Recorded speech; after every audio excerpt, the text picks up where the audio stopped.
Let me bring on my first guest to talk about all of this, Congressman Bobby Scott from Virginia, Democrat from Virginia and chair of the House Education and Labor Committee.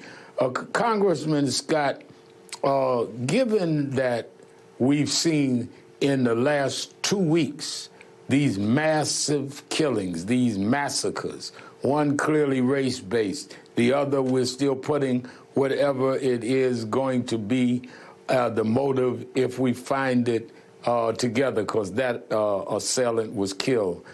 At the same time, we see that we were unable to even get a hate crimes bill passed in the U.S. Senate. It passed the House with only one Republican vote and went to the Senate where it died.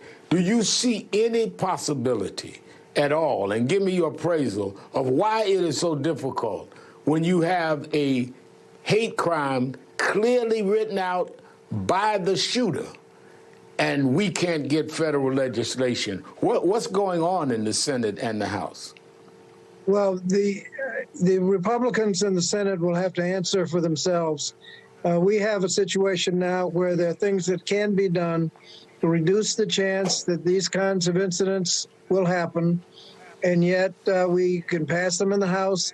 They get blocked in the Senate by the Republican unanimous opposition. The Republicans have a party position that you can see it since Sandy Hook, that they don't want to do anything about gun safety. Their leader of their party spoke at the National Rifle Association convention just this week. I mean, and so that's what we're dealing with. Democrats will make it clear that we want to do something. And the response to the public will have to be that you're going to have to make this a political issue. If you want change, you're going to have to change. I don't see much change in the position of the ones that are there. We're going to have to change the people that are there. And when the public makes it clear that they're not going to tolerate people just sitting on the sidelines wanting to do nothing about gun safety, when they make it clear they're not going to tolerate that anymore, things will change.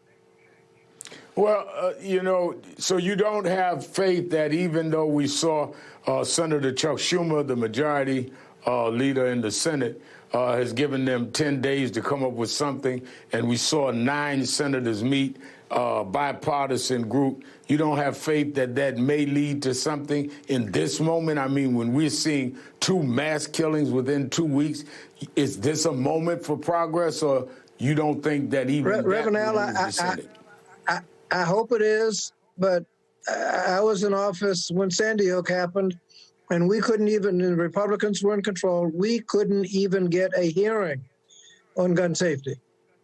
And so we'll see it. I mean, we know the kinds of bills that need to be taken up.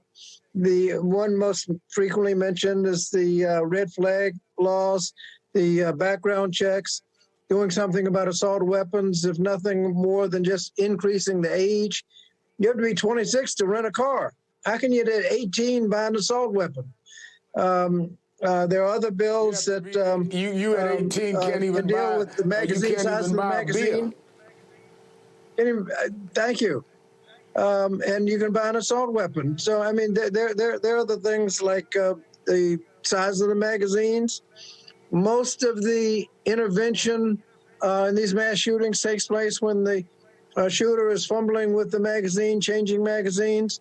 If you've got a 50-round magazine or a 100-round magazine, which we've seen in some of these, you can do a lot more damage than if it's a 8 or 10-round magazine. And so we know what needs to be done, and we'll be making the proposals to give everyone an opportunity to be on the record as to what they're going to do. Now, you mentioned that we need to vote about it, and clearly we are in the midterm elections. Primaries already occurring.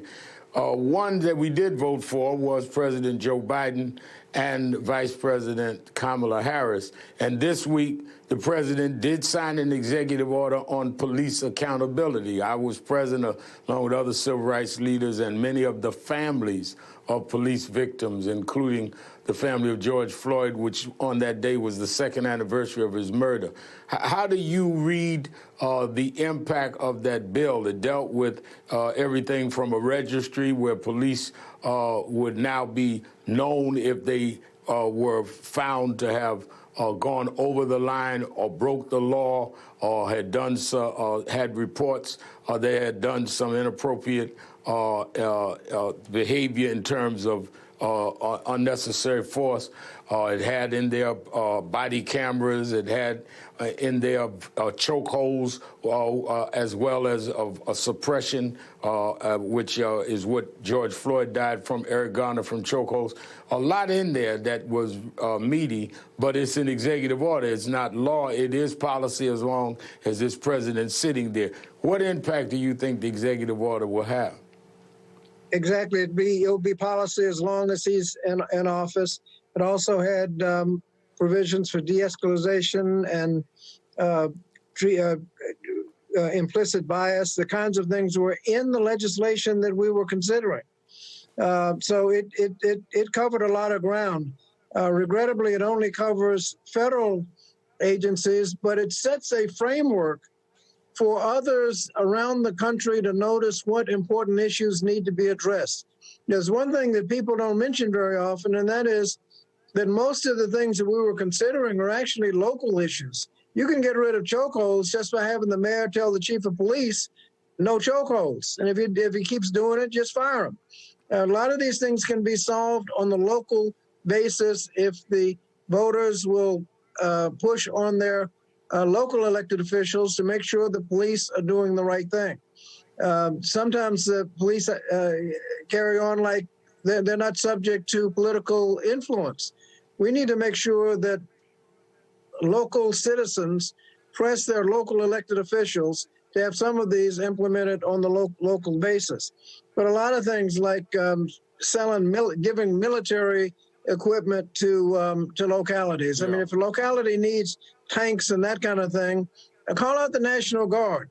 You don't need the local police in a small county with tanks and bazookas and that kind of thing. Yeah, that was in there as well, and we've seen that happen in the past, military equipment with local police. Let me bring up another subject to you while I have you. I know you've been working with Speaker Nancy Pelosi around the crisis in baby formula, trying to shore up the production of baby formula. Tell us what you are predicting and tell us how it disproportionately affects Black and people of color as well as poor people in this country in a disproportionate way. Well, half the people that buy infant formula are on the WIC program, Women, Infants, and Children program. And so we were able to give, through legislation that we were able to actually make it bipartisan. It passed, we introduced it, and it was signed by the president the same week to give flexibility in the WIC program.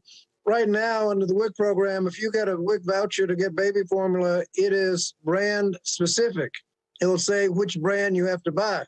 And that's because in negotiating with the various manufacturers, the fact that we can limit the WIC voucher means that you're much more likely to give us a real good price. That doesn't work very well when you go to the store and that's that you don't have that product on the shelf.